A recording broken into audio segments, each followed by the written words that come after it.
skills, be the boss. No more time to feel lost. Lead the way every day. Find success, it's here to stay. Rise and shine, it's your time. Skill up, raise the climb. Navigate, innovate. It's your fate, don't be late. Get the skills, be the boss. No more time to feel lost.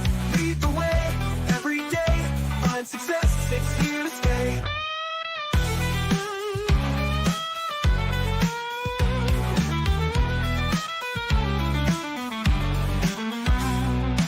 If you're a new manager or hoping to be a new manager, join us in our exploration into what managers need to know.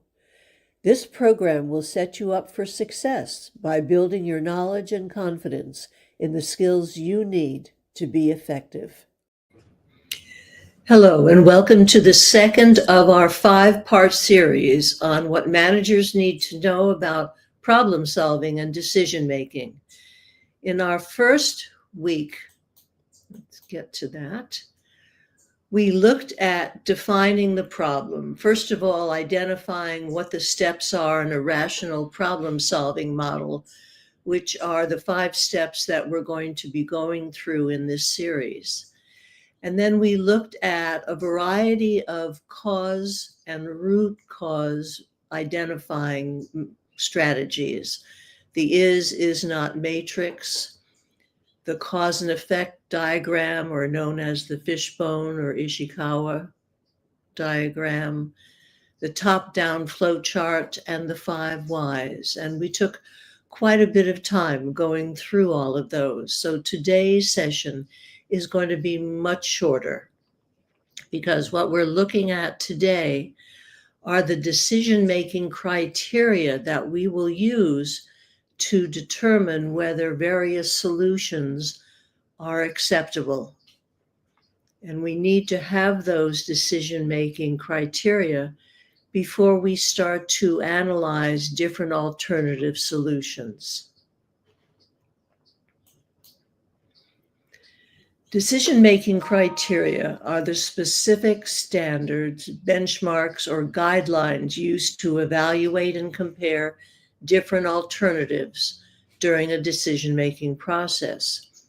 These criteria can be quantitative, such as costs or return on investment, or qualitative, such as brand reputation, ethical considerations.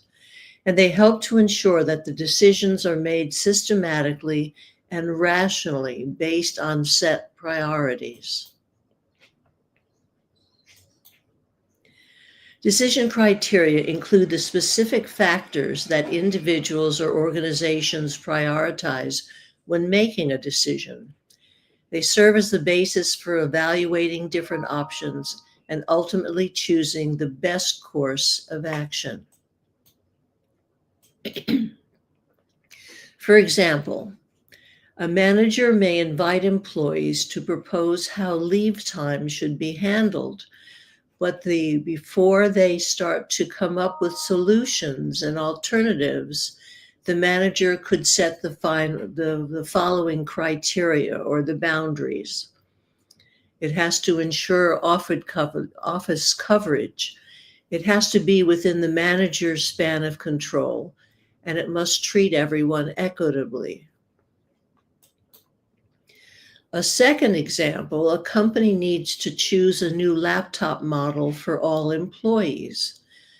Possible decision-making criteria would be price per unit to stay within the budget, battery life to maximize working hours without charging, weight and portability, which is important for employees who travel, processor speed and memory to ensure adequate performance, warranty and after-sales support to reduce maintenance risk, brand reliability and reputation for long-term satisfaction, and compatibility with company software to prevent workflow disruptions.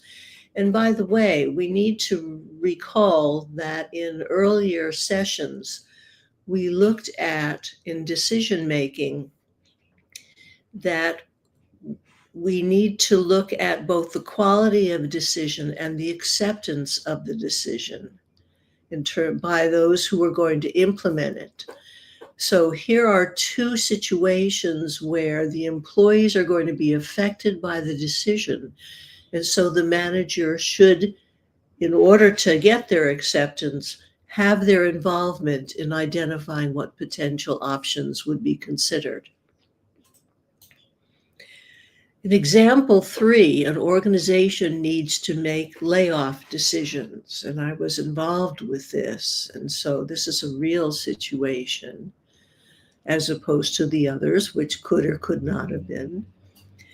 Common decision-making criteria: seniority, employee status, merit or performance, skills and capabilities, value to the organization, potential for advancement, and threat of competitor poaching.